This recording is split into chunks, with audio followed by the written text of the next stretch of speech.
세계에서 5손가락 안에 드는 대도시 도쿄. 도쿄에서 가장 사람이 붐비는 지역은 어딜까요? 정말이지 극혐역들이 너무나도 많아서 우열을 가리기가 힘든데요. 이 교차로의 존재 때문에 많은 분들이 시부야역을 떠올리실 것 같지만 정답은 바로 신주쿠입니다. 이건 다들 어느 정도 예상하셨겠죠? 그러면 세계에서 가장 사람이 붐비는 역은 어딜까요? 마음 같아선 신도림, 사당, 강남 등을 외치고 싶지만 아쉽게도 순위권에도 들지 못했는데요. 그렇다면 하루 평균 이용객이 75만 명 이상인 세계의 경제 수도 뉴욕의 그랜드 센트럴 역일까요? 틀렸습니다. 이것도 신주쿠입니다. 하루에 무려 그랜드 센트럴 역 통행량의 5배에 달하는 360만 명이 역을 이용한다고 하는데요. 이 괴랄한 타이틀로 기네스북에도 등재되었을 정도죠. 그 정도로 출퇴근 시간 혹은 주말에 이용하기엔 정말이지 극혐 중의 극혐인 역이라고 할 수 있겠습니다. 몇 날 몇 시에 가도 역에서 내리자마자 사람에 치이는 게 거의 확정타로 꽂히는 역이거든요. 역 바깥은 또 어떤가요? 가부키초를 필두로 온갖 유흥가에 술집에 노숙자 등등 지속적으로 몰려드는 피로감까지 저 같은 은둔형 인간은 큰 마음 먹고 가야 하는 곳이란 말이죠. 그래서 말인데요. 가지 않겠습니다. 어떻게 갑니까? 360만 명 이걸... 그런데 아주 다행이랄까요? 베란다에서 나름 볼만한 랜드마크는 다 보이거든요. 특히 신주쿠구의 특성상 강남역처럼 고층 빌딩들이 많고 그것들이 오늘 이야기의 주가 되기 때문에 여기서 약을 좀 팔아볼까 합니다. 저는 지금 저희 집 베란다에 나와 있습니다.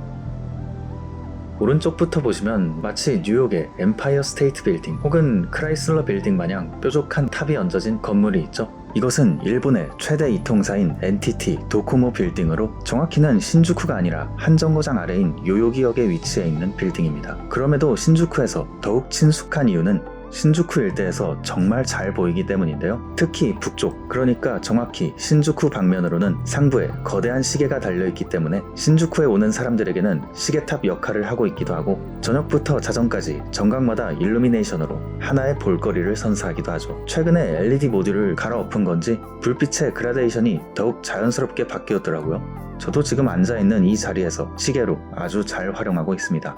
아쉽게도 건물 자체는 외부인이 이용할 수 없는 단순한 업무용 빌딩인데요.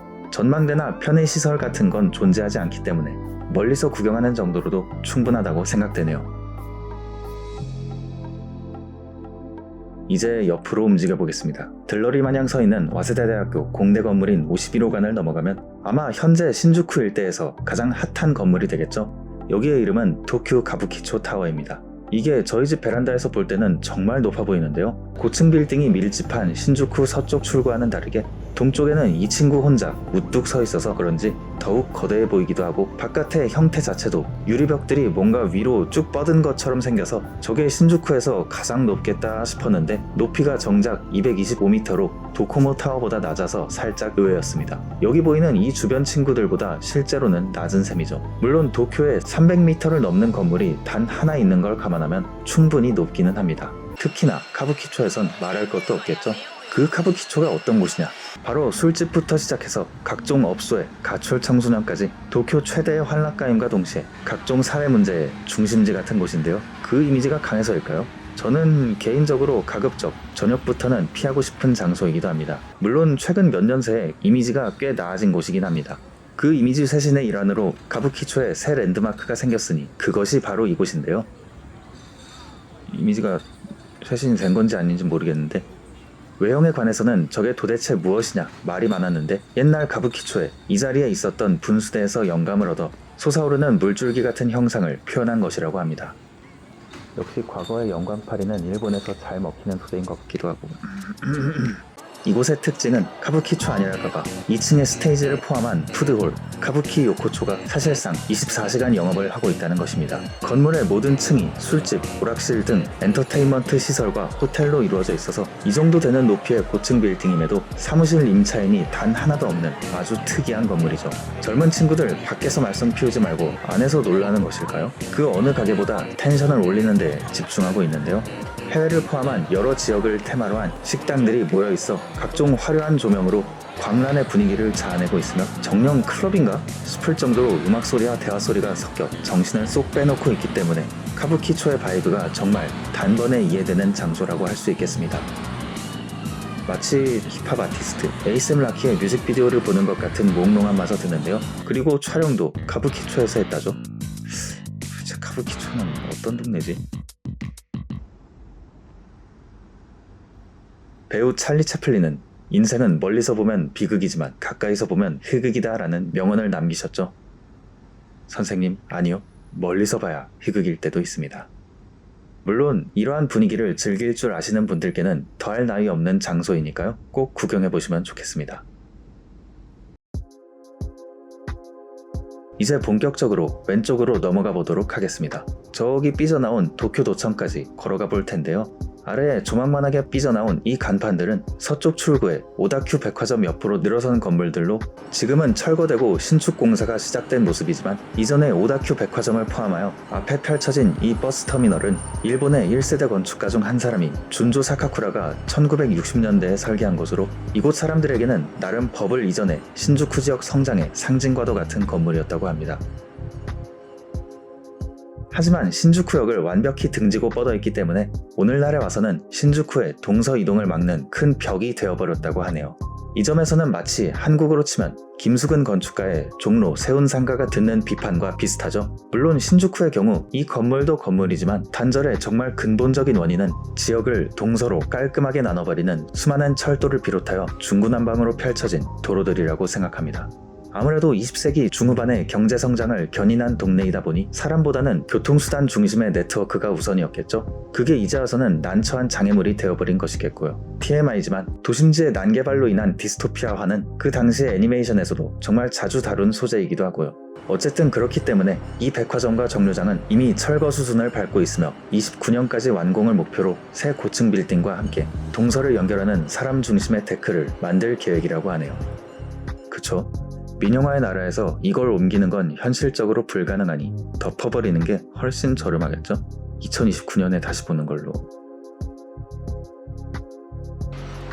이제서야 서쪽 지대의 빌딩들을 구경해볼까 합니다. 여기는 동쪽과는 다르게 정말 비즈니스를 위한 고층 오피스들로 가득합니다. 때문에 장식적인 요소를 우선하기보다는 구조 설계에 뛰어난 대형 회사들이 처음부터 끝까지 다룬 건물들이 대부분이며 투박하지만 무슨 일이 있어도 버틸 만큼 강인해 보이는 건물들이 많은데요. 그래서인지 더욱 돋보이고 가장 유명한 것은 바로 이거겠죠. 네모난 박스들 사이에서 쉽게 잊혀지지 않는 형태이기 때문에 신주쿠에 와보신 분들은 이 건물은 무조건 기억하실 것 같습니다. 가까이서 보면 뭔가 묵직한 덩어리를 흰색 실 같은 게 칭칭 감은 것처럼 보이는데요. 그 이름 또한 모두 코쿤타워로 컨셉이 어디에서 왔는지를 이름에서부터 확실하게 얘기하고 있습니다. 이곳은 일본에서는 꽤 유명한 미용, 패션, 디자인 등을 가르치는 전문학교의 캠퍼스 건물로 당연하게도 학생을 품은 누에고치 같은 건물이라는 컨셉을 갖고 있습니다. 비슷한 느낌의 건물로는 오모테산도에 위치한 보테가 베네타 빌딩이 되겠는데요. 하지만 외관의 콘크리트 줄기들이 그대로 구조체의 역할까지 하는 보테가 베네타 빌딩과는 다르게 이곳 모드학원은 엮여있는 실들이 구조체의 역할을 하고 있지는 않고 더욱 아이코닉한 외관을 만드는 데 집중한 듯 보입니다. 수직으로만 200m까지 쌓인 학교 캠퍼스라니 강의실만 가득해서 뭔가 답답하진 않을까 싶었지만 일단 층고 자체가 매우 높으며 3층마다 하나씩 넓은 공용 공간을 만들어서 커뮤니케이션의 중요성을 놓치지 않았다고 합니다. 여기서 잠깐, 이외에도 뭔가 특이한 점을 발견하셨나요? 고층 건물에서 쉽게 발견할 수 있는 헬기 착륙장이 눈 씻고 찾아도 보이지 않는다는 것인데요. 일본의 경우 빌딩의 높이가 100m 이상이면 비상용 이 착륙장을 설치하도록 권고하고 있습니다. 한마디로 강제성이 없기 때문에 옥상에 착륙장이 없는 고층 빌딩도 많다고 하는데요. 모드학원 또한 어딜 봐도 헬기가 앉을 자리 따위 당연히 없을 것 같죠? 그런데 또 한 번 반전으로 신기하게도 설치가 되어 있다고 합니다. 어디 있을까요? 정답은 저 동그란 부분이 긴급 상황 시 변신해서 헬기 착륙장이 된다고 합니다. 변신까지 얼마나 걸리는지는 자료가 없어서 확인하지 못했지만 그 무게를 생각하면 기다리다가 그냥 지상으로 가지 않을까요? 모드학원을 지나 뒤쪽으로 넘어가면 저층부가 함수곡선 마냥 휘어진 건물이 나오는데요. 이곳은 보험회사인 솜포홀딩스 재팬의 본사 건물로 아니 어떻게 회사 이름이 그냥 손해보험 앞서 말했듯 미국 시카고의 체이스타워, 서울의 63빌딩을 연상시키는 듯한 구부러진 밑둥이 특징이죠. 특히 63빌딩이 하나생명의 본사로 쓰이고 있는 것처럼 보험회사의 본사 건물로 사용되고 있다는 것 또한 닮아있네요. 물론 높이는 63빌딩이 50m나 더 높으며 여러 부대시설을 갖추고 낮에 보면 어디서 봐도 마치 금괴 한 돈이 서 있는 듯한 자랑스런 우리의 63빌딩에 비하면 손포빌딩은 현지에서도 단지 체이스타워의 아류가 아닌가? 라는 말이 있을 정도로 이곳만의 특색은 딱히 없어 보이는데요. 하지만 이곳 손포재팬은 애니메이션의 본고장인 일본답게 다른 쪽으로 유명하다고 합니다.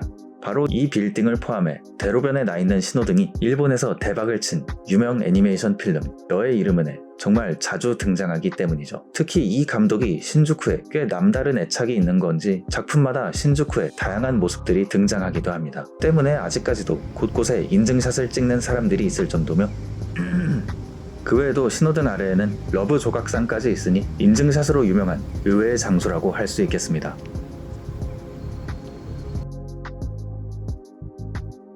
이렇게 높은 빌딩들은 짓는 데 들어가는 비용도 어마어마하겠죠. 실제로 고층 빌딩들은 건축 비용 순위에서 대체로 상위권을 차지하고 있는데요. 그 와중에 2등을 차지하고 있는 어떤 건물이 이곳에 있습니다. 우리에게는 도쿄의 야경과 후지산을 볼 수 있는 공짜 전망대로 가장 유명하죠. 그곳은 바로 유명 대기업의 본사도 유명 백화점이나 호텔도 아닌 도쿄도청 청사가 되겠습니다. 아직까지도 정부 청사인 도쿄도청이 가장 웅장하고 가장 큰 돈 들여 지은 건물이라니 뭔가 남의 나라지만 한편으론 씁쓸한데 도쿄의 부동산을 팔면 맨해튼은 우습고 아예 미국 전체를 살 수 있다던 버블 경제의 정점때 지어진 것이니 그러려니 해도 될 것 같습니다. 그런 그 당시에 1600억이나 지어서 만든 만큼 추후 건물의 보수에 사용되는 비용만 1000억엔에 달한다고 하며 때문에 이 나라 안에서도 세금 먹는 타워라는 소리를 자주 듣는 건물이기도 하죠. 뭐 우리는 그냥 들어가서 열심히 즐기고 나오면 그만이 되겠습니다. 앞모습을 보면 둘로 나뉘어진 상층부가 마치 중세 유럽의 대성당을 보는 듯한데요. 이후에 밝혀진 바로는 실제로도 파리의 노트르담 성당의 외관에서 특징적인 부분을 따왔다고 하며 요즘 지어지는 마철로들처럼 유리벽이 아니라 돌덩어리처럼 묵직하게 쌓여있기 때문에 더욱 고딕 양식의 건물을 보는 듯한 느낌이 납니다. 이전에 이케부쿠로 편에서 소개드린 토시마 구청과 마찬가지로 도쿄도청 역시 고층 건물인데다 정부 청사인지라 전망대를 무료로 개방하고 있는데요. 간단한 소지품 검사를 마치면 엘리베이터를 타고 위로 올라갈 수 있습니다. 위험한 물건들을 포함하여 사람이 몰리는 장소이니만큼 삼각대 역시 통행에 방해가 되기 때문에 들고 올라갈 수 없다고 하네요. 원래는 남북으로 2개의 타워가 있는 만큼 전망대 또한 2개였지만 코로나 이후로 현재는 남측 전망대만 운영 중이고 북측 전망대는 통행이 금지된 상태입니다. 뭐야? 한반도인가? 높이가 높이인지라 도쿄의 무료 전망대 중 꽤나 훌륭한 뷰를 자랑하는데요. 시부야에 위치한 유로 전망대 시부야 스카이처럼 동쪽으로는 도심 내의 주요 랜드마크가 보이고 서쪽으로는 날씨가 좋으면 후지산까지도 볼 수 있는 아주 알찬 곳입니다. 보이는 뷰가 대체로 비슷하다는 말인데 아무래도 하늘까지 탁 트인 시부야 스카이에 비하면 도쿄도청은 화각이 다소 제한적이라는 단점이 있는데요. 인스타 재질의 사진을 찍으려면 시부야 스카이 쪽이 당연히 좋겠지만 전망대에 집중하고 싶을 경우 도쿄도청은 실내이기 때문에 계절을 전혀 타지 않고 편하게 구경할 수 있다는 장점도 있습니다. 무엇보다 오늘 지나쳐온 빌딩들이 한눈에 전부 내려다 보이니 이번 코스의 마무리로 정말 손색 없는 장소가 되겠네요.